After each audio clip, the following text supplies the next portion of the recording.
The Halloween Feast. The old Victorian house on Hemlock Lane had been abandoned for decades, its windows boarded up and its garden overgrown with thorny vines. But when Sarah and Mark moved in, they saw potential. The house was spacious, the price was a steal, and the neighborhood seemed quaint and quiet. Their neighbors, an elderly couple named the Hargroves, were especially welcoming. They brought over a basket of homemade treats and insisted that the young couple attend their annual Halloween party.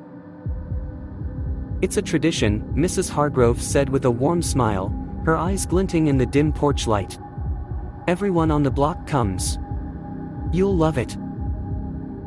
Sarah and Mark agreed, eager to make friends in their new community. On Halloween night, they dressed in simple costumes, Sarah as a witch, Mark as a pirate, and followed the flickering jack-o'-lanterns that lined the sidewalk to the Hargroves' house. The place was lit up like a carnival, with orange and purple lights strung across the porch and a fog machine churning out eerie mist. The sound of laughter and music spilled into the night air. Inside, the house was even more impressive. The walls were adorned with vintage Halloween decorations, and a long table in the dining room was piled high with food and drinks. The other neighbors were already there, dressed in elaborate costumes that seemed almost too realistic. A man in a werewolf mask growled playfully as they passed, while a woman in a flowing black gown smiled, her teeth unnaturally sharp. "Welcome, welcome," Mr. Hargrove boomed, clapping Mark on the back. His hand was cold, even through Mark's coat. "We're so glad you could join us. Please, help yourselves to the feast."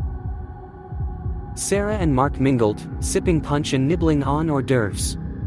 The food was rich and decadent, though Sarah couldn't quite place the flavors. The other guests were friendly, if a little odd. They kept asking questions about the couple's jobs, their families, their daily routines. Sarah noticed that no one else seemed to be eating or drinking. They just watched, their eyes gleaming in the candlelight.